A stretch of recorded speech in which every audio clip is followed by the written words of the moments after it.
તો નર્મદામાં રસ્તા પર દૂધ સંજીવની યોજનાના પેકેટ મળતા ચકચાર મચી જવા પામી છે।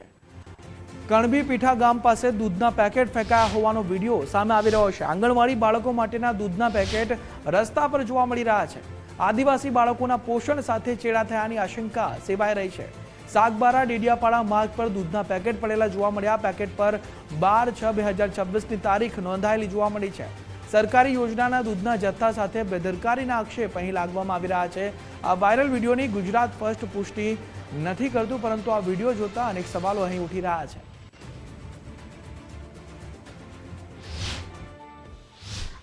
આપ જોઈ રહ્યા છો દૂધ સંજીવની જે દૂધના પેકેટો જે છે એ ભરેલા ક્યાંક રસ્તામાં કણબી પીઠા પાસે નાખી દેવામાં આવ્યા છે।